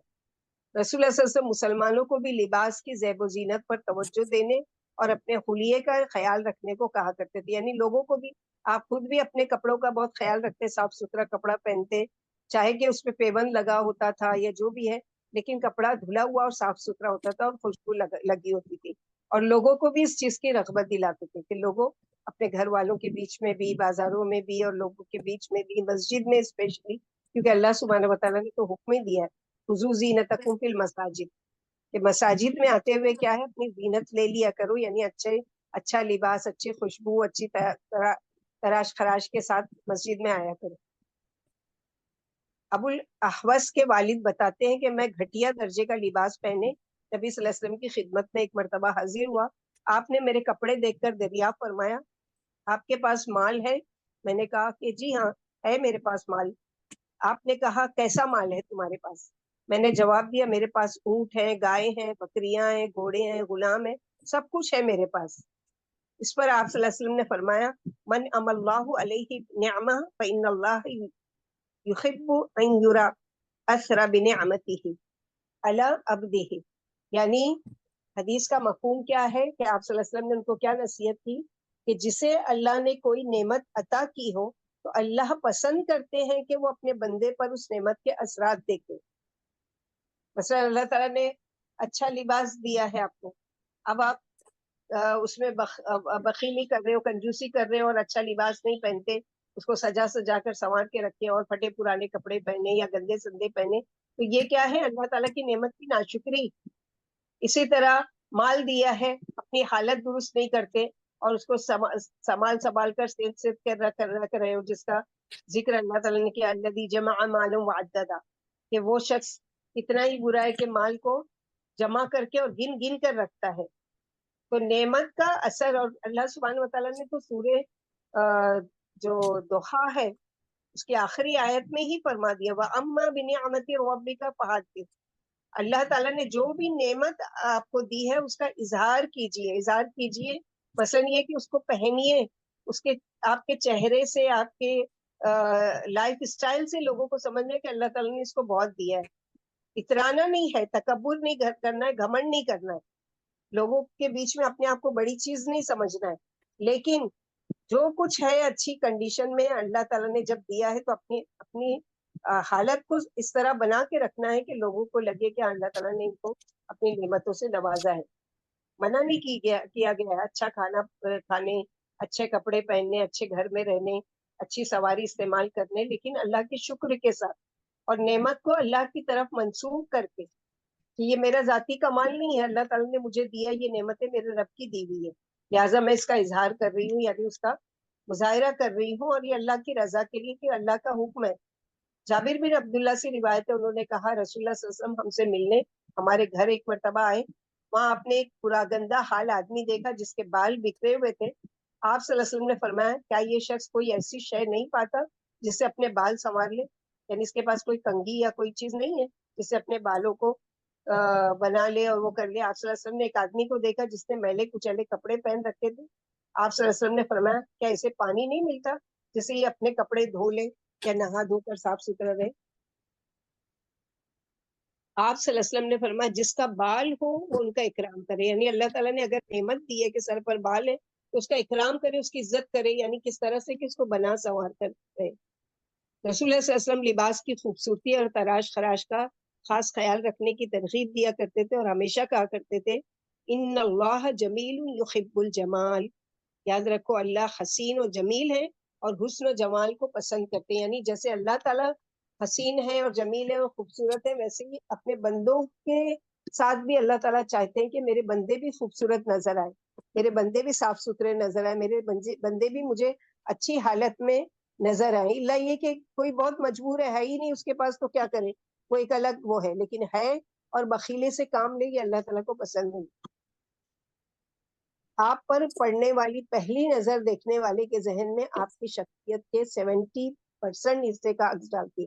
یعنی فرسٹ، جیسے بولتے ہیں نا first impression is a last impression, یعنی پہلی نظر پڑی اور انسان کی سوچ بدل گئی کہ ہاں یہ کپڑے اور حلیے سے تو بڑا خوش لباس لگ رہا ہے، خوش اخلاق لگ رہا ہے، اور یہ ساری چیزیں. پھر اسی طرح سچائی سے کام لینا کسی بھی معاملے میں. یہ اپنا واقعہ بیان کرتے ہیں ڈاکٹر عریفی کہ میں ایک مرتبہ جو ایگزام کا ہال ہوتا ہے اس پر میں انچارج تھا، میری ڈیوٹی لگی تھی ایگزامنر کی، انچارج کی، اور یہ تھرسڈے کا دن تھا، جمعرات کا۔ ہر چند ہمارے یہاں سعودی عرب میں جمعرات کے دن ہفتہ وار تعطیل ہوتی ہے، یعنی ہم کو زیادہ تر چھٹیاں وہاں کیا ہوتی ہے، جمعرات جمعہ کی، پورے ہفتے کی۔ ہم مضامین کی بھیڑ کے بعد چھٹی کے دن بھی امتحان لینے پر مجبور تھے، یعنی بہت سارے سبجیکٹس تھے اور ان کو کور کرنا تھا، تو اس لیے آج چھٹی کے دن بھی ہم کو ایگزام لینے پر ہم مجبور تھے۔ ایگزام شروع ہوا، کچھ ہی دیر گزری تھی کہ ایک اسٹوڈنٹ، ایک طالب علم جو تھوڑا لیٹ ہو چکا تھا، دیر سے آیا اور کمرے امتحان میں داخل ہوا، اس کے چہرے پر گھبراہٹ کے آثار نمایاں تھے۔ میں نے اس سے کہا معاف کیجیے گا، آپ دیر سے آئے ہیں، میں آپ کو امتحان میں بیٹھنے کی اجازت نہیں دے سکتا، یعنی یہ اصول کے خلاف ہے کہ دیر سے آئے اور آپ کو ایگزام میں بیٹھنے دیا جائے۔ تو وہ بیچارہ منت سماجت کرنے لگا۔ میں نے اسے دریافت کیا آپ کو دیر کیوں ہوئی، یعنی کیوں لیٹ ہوئے آپ آنے میں؟ اس نے صاف جواب دیا، واللہ یا دکتور میں سوتا رہ گیا تھا، یعنی سوری میں لیٹ اس لیے ہوا کہ میں سو گیا تھا اور اس لیے میں دیر سے پہنچا ہوں۔ مجھے اس کا سچ بولنا بہت پسند آیا، یعنی کچھ اور بھی بہانہ کر سکتا تھا نا کہ گاڑی نہیں ملی یا ٹریفک تھی راستے میں یا جو بھی تھا، لیکن اس نے سچ کہا۔ کیا سچ کہا؟ کہ میں سوتا رہ گیا تھا اس لیے میں لیٹ ہو گیا۔ مجھے اس کا سچ بولنا پسند آیا، میں نے اسے امتحان میں بیٹھنے کی اجازت دے دی۔ اس کے چند منٹ کے بعد ایک اور طالب علم آیا، میں نے پوچھا اب یعنی آپ کیوں دیر سے تشریف لائے ہیں؟ اس نے جھوٹ بولا، یا دکتور واللہ سڑکوں پر بہت زیادہ ٹریفک تھی، پورا روڈ جام تھا، آپ تو جانتے ہیں صبح سویرے لوگ اپنے کاموں پر نکلتے ہیں، کوئی یونیورسٹی جا رہا ہے، کسی کو آفس جانا ہے، کسی کو یہ ہے، سب جلدی میں ہوتے ہیں۔ مجھے وہ قائل کرنے کی کوشش کرنے لگا کہ واقعی میں ٹریفک کی وجہ سے لیٹ ہوا ہوں۔ وہ بھول رہا تھا کہ آج ملازمین کی ہفتہ وار تعطیل، یعنی وہ شاید یہ بھول گیا تھا اپنے جھوٹ بولنے میں کہ آج تو تمام آفیسز اور اسکولوں کی سب چیز کی چھٹی رہتی ہے اور روڈ بھی خالی ہوتے ہیں، تو یہ مجھے بے وقوف بنانے کے لیے یا مجھ سے جھوٹ بولنے کے لیے کر رہا ہے۔ تو بلکہ شاید راستوں پر ہمارے طلباء کے سوا اور کوئی طالب علم یا ملازمت پیشہ فردین، یعنی ہمارے جو اسٹوڈنٹ ہیں صرف وہی نکلے ہوں گے، باقی کوئی بھی نہیں، کیونکہ آج کیا ہے، چھٹی کا دن ہے، نہ اسکول کھلی ہوتی ہے اور نہ آفیسز۔ آپ کا مطلب ہے کہ سڑکوں پر ازدحام تھا اور ٹریفک جام تھی؟ میں نے اس سے یہی پوچھا۔ ہاں ہاں واللہ یا دکتور، سبحان اللہ، آپ تو گویا میرے ساتھ تھے، یعنی آپ تو ایسے ہی بات کرے جیسے کہ آپ میرے ساتھ تھے۔ میں نے اس سے غصہ کرتے ہوئے کہا کہ تم جھوٹ بول رہے ہو، جھوٹ گڑنے سے پہلے سوچ تو لیتے کہ آج تھرسڈے ہے، جمعرات ہے، ملازمین اور طلباء کو چھٹی ہے، پھر یہ سڑکوں پر رش کہاں سے آیا؟ چوری پکڑے جانے پر وہ گھبرایا اور فوراً اپنی بات کو چینج کیا کہ او سوری، میں تو بھول ہی گیا تھا، دراصل میری گاڑی کا ٹائر پنکچر ہو گیا تھا، اسے میں چینج کرنے میں دیر ہو گئی۔ وہ بیچارہ جھوٹ پر جھوٹ بول کر پھنستا چلا گیا۔ میں مسکرایا اور اسے امتحان میں بیٹھنے کی اجازت دے دی کہ مزید اور ٹائم ویسٹ ہو رہا ہے اس کا، تو لہٰذا اس کو پرمیشن دے دی۔ اتنی بری بات ہے کہ لوگوں کو پتا چل جائے کہ آپ ان سے جھوٹ بول رہے ہیں۔ جھوٹ لوگوں کو آپ سے متنفر کر دے گا، نفرت ڈال دے گا۔ وہ آپ سے شکایت نہیں کرتے، لیکن جب آپ کوئی بات کرتے ہیں تو وہ سنتے نہیں، اور سن لے تو وہ قبول نہیں کرتے۔ یعنی کبھی تو ایسا ہے کہ آپ کی بات مان لی جاتی ہے، کبھی ایسا ہوتا ہے کہ وہ آپ کی بات اول تو سنیں گے ہی نہیں نیکسٹ ٹائم، اور اگر سن بھی لے تو اس کو کوئی اہمیت نہیں دیں گے، قبول ہی نہیں کریں گے، کیونکہ جھوٹ بری بلا ہے۔ رسول اللہ صلی اللہ علیہ وسلم نے فرمایا یتبع المؤمن علی الخلال کلھا الا الخیانۃ والکذب، ہر شے مومن کے مزاج کا حصہ ہوتی ہے سوائے خیانت اور جھوٹ کے۔ یعنی مومن کا مزاج میں ہر چیز ہے، لیکن ایک مومن جو ہے وہ کبھی خیانت کرنے والا نہیں ہو سکتا اور کبھی جھوٹ بولنے والا نہیں ہو سکتا۔ آپ صلی اللہ علیہ وسلم سے سوال کیا گیا، اے اللہ کے رسول صلی اللہ علیہ وسلم، کیا مومن بزدل ہو سکتا ہے؟ جواب دیا، ہاں بزدل ہو سکتا ہے۔ کیا مومن بخیل ہو سکتا ہے؟ ہاں۔ کیا مومن جھوٹا ہو سکتا ہے؟ آپ صلی اللہ علیہ وسلم نے فرمایا نہیں، بخیل ہو سکتا ہے، بزدل ہو سکتا ہے اور بھی دوسری خرابی، لیکن جھوٹ بولے یہ نہیں ہو سکتا۔ عبداللہ بن عامر کا بیان ہے، ایک دن جب کہ رسول اللہ صلی اللہ علیہ وسلم ہمارے گھر تشریف فرما تھے، میری والدہ نے مجھے پکارا، ادھر آؤ میں تمہیں ایک چیز دوں گی. ہم لوگ بھی بچوں کو مذاق مذاق میں جھوٹ بولتے ہیں نا، تمہارا یہ مارکس آ گیا تو میں تم کو یہ دلاؤں گی، تمہارا یہ تم نے اچھی پڑھائی کر لی، ہوم ورک کیا تو تم کو چاکلیٹ دیں گے، یہ کریں گے. جھوٹے، حالانکہ وہ ہم ان کے سامنے جھوٹے کہلاتے ہیں کیونکہ ہم جھوٹا وعدہ کر رہے ہوتے ہیں. رسول اللہ صلی اللہ علیہ وسلم نے دریافت کیا آپ اسے کیا دینا چاہتی ہیں، یعنی آپ جو بول رہی ہوں کہ ادھر آؤ میرے بچے میں تم کو کچھ دوں گی تو کیا دینا چاہتی ہو. والد نے بتایا کہ میں اسے کھجور دوں گی. آپ صلی اللہ علیہ وسلم نے فرمایا اگر آپ کوئی شے نہیں دیتی تو ایک جھوٹ آپ کے ذمے لکھا جاتی، آپ کے نامہ عمل میں ایک جھوٹ لکھا جاتا کہ آپ نے جھوٹا وعدہ کیا. اور پھر سب سے بڑی چیز تو نقصان یہ کہ آپ نامہ عمل میں جھوٹے لکھے جا رہے ہیں. دوسرے یہ کہ بچے کا آپ کے اوپر سے ٹرسٹ ختم ہو جائے گا کہ یہ تو کئی دفعہ اس طرح کے وعدے کر چکے، اب تو یہ بھی نہیں کرتے اور وہ بھی نہیں کرتے. پھر وہ اس کا جھوٹ پر سے جو جھوٹ بری چیز ہے اس کو اس پر سے وہ اس کا اعتماد اٹھ جائے گا اور وہ بھی پھر جھوٹ بولنے والا بنے گا کہ چلو جھوٹ بولنا کوئی بری بات نہیں ہے. آپ صلی اللہ علیہ وسلم نے فرمایا کہ اگر آپ نہیں دیتی اس کو اور جھوٹ بول کر محض بہلا رہی تھی تو یاد رکھو آپ کے لیے ایک جھوٹ لکھا جاتا. آپ کو اپنے گھر والوں میں سے کسی کے متعلق علم ہو جاتا ہے کہ اس نے جھوٹ بولا ہے تو آپ اس سے منہ پھیرے رہتے ہیں. بعض لوگ ترنگ میں آ کر خواہ مخواہ ڈینگے مارنے لگتے ہیں، جھوٹے کا کارنامے مزے لے لے کر بیان کرتے ہیں، کہانیاں مسالے لگا لگا کر سناتے ہیں، ایسی اشیاء کی ملکیت کے جھوٹے دعوے کرتے ہیں جو ان کے پاس نہیں ہوتی ہے. خیالی پلاؤ سے اپنا اور دوسروں کا پیٹ بھرتے رہتے ہیں، جھوٹ پکڑا جائے تو بہانے تلاش کرتے ہیں. یعنی بہت سے لوگوں کو ایسی ہے میرے پاس یہ بھی ہے وہ بھی ہے یہ بھی ہے، حالانکہ ان کے حال حلیے سے نہیں سمجھ میں آتا کہ ان کے پاس ہوگا، لیکن جب ان کا جھوٹ پکڑا جاتا ہے تو پھر کیا ہے، مزید اس کے لیے اور جھوٹ بول کر ہیلے بہانے تلاشتے ہیں. امام ظاہری رحمۃ اللہ علیہ نے سلطان وقت کے روبرو کسی مسئلے میں شہادت دی. سلطان نے کہا آپ جھوٹ بولتے ہیں.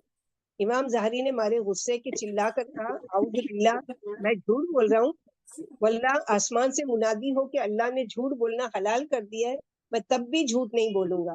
جب جھوٹ حرام ہے تو میں کیسے جھوٹ بول سکتا ہوں. تو حقیقت کیا ہے کہ لوگوں نے آپ کو دھوکہ دیا اور کہا سفید جھوٹ، کیونکہ جھوٹ کا رنگ سیاہ ہوتا ہے، یعنی جھوٹ کبھی بھی سفید نہیں ہوتا. ہم لوگ بولتے ہیں نا کہ سفید جھوٹ، جھوٹ سفید نہیں ہوتا، ہمیشہ ہی سیاہ ہوتا ہے، ہمیشہ ہی بلیک ہوتا ہے، اس لیے کہ وہ اللہ سبحانہ وتعالیٰ نے منع کیا ہے، کبیرہ گناہوں میں سے ہے. پھر اسی طرح کوئی پرنسپل کوئی اصول اگر آپ بناتے ہیں تو اس پر کیا ہے، ثابت قدمی رہنا چاہیے. ڈاوا ڈول نہیں کہ آپ آج کچھ کہہ رہے ہو کل کچھ کہہ رہے ہو.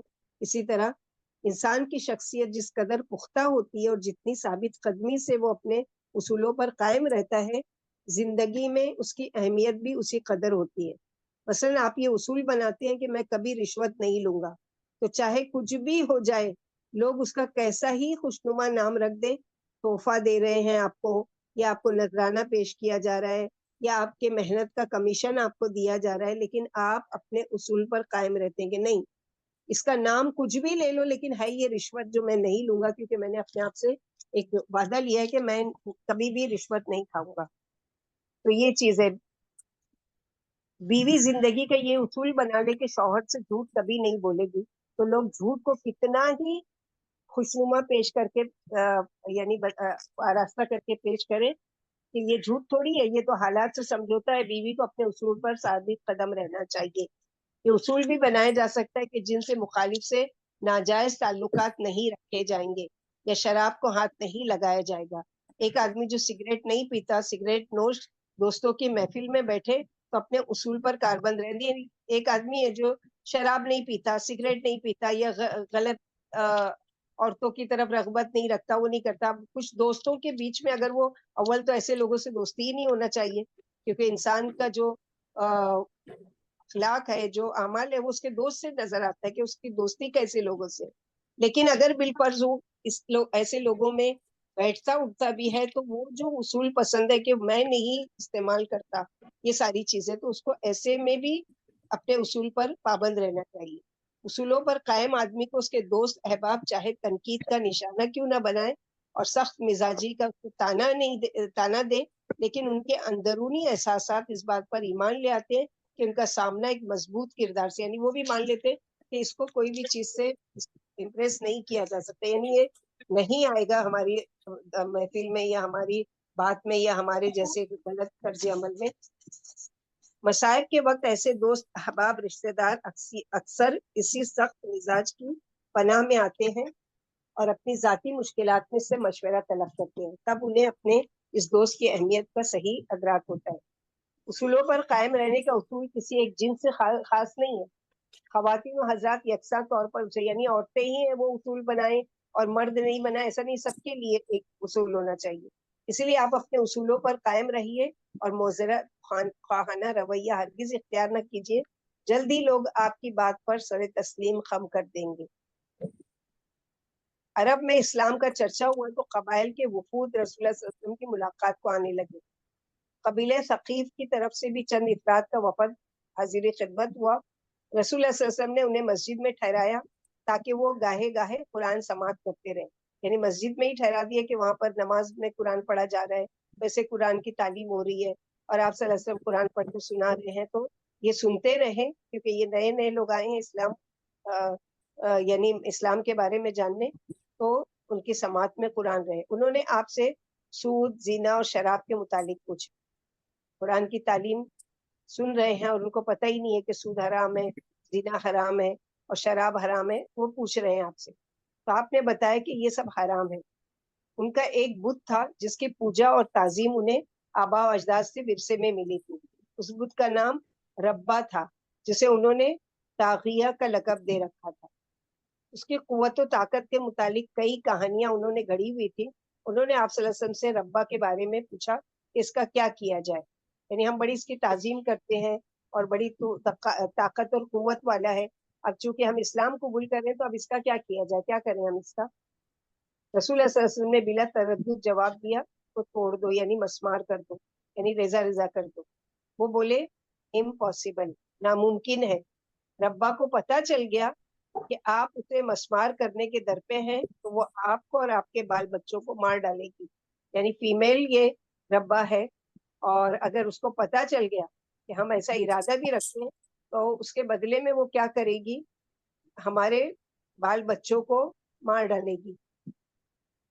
عمر رضی اللہ عنہ کو جو وہاں موجود تھے یہ دیکھ کر بڑا تعجب ہوا کہ یہ لوگ ایک بت مسمار کرنے سے ڈرتے ہیں. انہوں نے کہا اے معاصر ثقیف, تم کتنے جاہل ہو. ربا وہ پتھر ہے جو نہ نقصان پہنچا سکتا ہے نہ نفع دے سکتا ہے.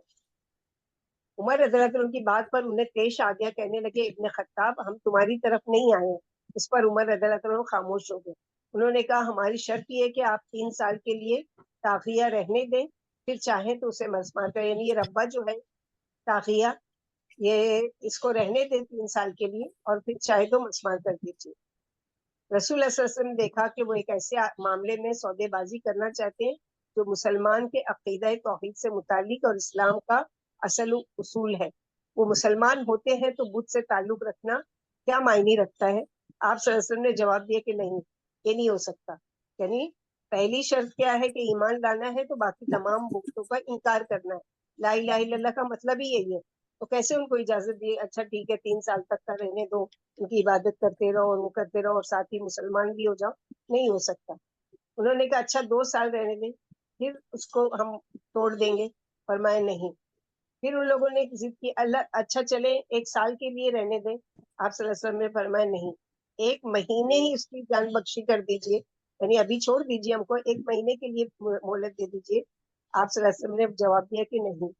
انہوں نے دیکھا کہ آپ کوئی آپشن نہیں مان رہے ہیں تو انہیں اندازہ ہوا کہ یہ شرک و ایمان کا مسئلہ ہے, اس میں مذاکرات کی گنجائش نہیں. پھر آخر انہوں نے کہا اے اللہ کے رسول صلی اللہ علیہ وسلم پھر آپ ہی اپنے ہاتھ سے اس کو توڑ دیجیے, ہم تو اسے ہاتھ بھی نہیں لگائیں گے. کیونکہ وہ کیا سمجھتے تھے کہ یہ بت جو ہے ہمارے نفع و نقصان کے مالک ہے. آج بھی بہت سے لوگ ایسے ہیں نا جو شرک اور بدعت کرنے والے ہیں. جب آپ ان کو صحیح توحید کی تعلیم دیتے ہو تو کیا کہتے ہیں, نہیں نہیں نہیں نہیں, اگر وہ ان کو توڑ دیں گے تو ہمارا یہ اور یہ نقصان ہو جائے گا. تو نعوذ باللہ آپ نے کیا کیا. یہی بت کی مثال یہاں پر آ رہی ہے نا, کہ جیسے وہ لوگ بت کو سمجھتے تھے کہ وہ ہم کو نقصان پہنچا دے گی, ہمارے بیوی بچوں کو مار ڈالے گی, اسی طرح آج کے ہمارا کاروبار میں نقصان ہو جائے گا اور ہمارا یہ ہو جائے گا اور ہمارا وہ ہو جائے گا. کچھ نہیں ہوگا, اور اگر ہوگا بھی تو اللہ کے اذن سے ہوگا, تمہاری آزمائش کے طور پر ہوگا کہ تم نے جو وعدہ کیا ہے کہ ہم یہ ساری چیزیں چھوڑ دیں گے تو واقعی اپنے وعدے میں سچے ہو یا پھر زبانی تمہاری بات ہے؟ بالآخر انہوں نے کہا اے اللہ کے رسول ہم تو نہیں توڑیں گے، آپ ہی اپنے ہاتھ سے توڑ دیجیے. یعنی دل میں اتنے سالوں سے جو اس کی عظمت بیٹھی ہوئی ہے تو اس کے حساب سے وہ یہ بھی نہیں کرنا چاہتے تھے کہ آپ ہی توڑیے. آپ صلی اللہ علیہ وسلم نے فرمایا ٹھیک ہے، میں تمہاری طرف چند آدمی بھیجوں گا جو خود جا کر اس کو توڑ کر آ جائیں گے، یعنی زمین بوس کر دیں گے، اس کو ریزا ریزا کر دیں گے.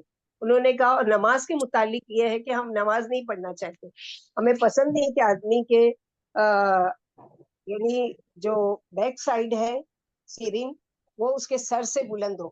یعنی یہ ہم کو یعنی نئے نئے مسلمان ہوئے لیکن کیسے شرائط پر، اول تو بت پرستی کے لیے منا رہے، آپ نے جب اسٹرکٹلی منع کر دیا تو کیا کہہ رہے ہیں کہ نہیں ہم نماز نہیں پڑھیں گے. اور نماز نہیں پڑھیں گے کہ ریزن کیا بتا رہے کہ ہمارے لیے یہ یعنی پسند نہیں کرتے ہم کہ ہم سجدے میں جائیں تو سر نیچے ہو اور ہمارا یہ اونچا ہو، یعنی ہمارا سر تکبر کی وجہ سے کیا ہے بلندی رہے، کبھی جھکے نہیں. رسول اللہ صلی اللہ علیہ وسلم نے فرمایا یہ بات کہ تم اپنے بت اپنے ہاتھوں سے توڑو ہم تمہیں اس تکلیف میں نہیں ڈالتے. اور نماز کے بارے میں یہ ہے کہ اس دین میں کوئی بھلائی نہیں جس میں نماز نہ ہو، یعنی نماز تو پڑھنا ہی پڑھنا ہے. چنانچہ انہوں نے ان شرائط پر آپ صلی اللہ علیہ وسلم سے معاہدہ کر لیا، آپ نے انہیں عہد نامہ لکھ دیا.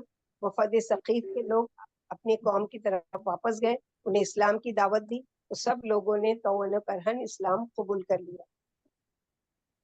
اس کے چند دنوں بعد چند صحابہ کرام بت مسمار کرنے ثقیف کے علاقے میں گئے. ان میں خالد بن ولید اور مغیرہ بن شعبہ بھی شامل تھے.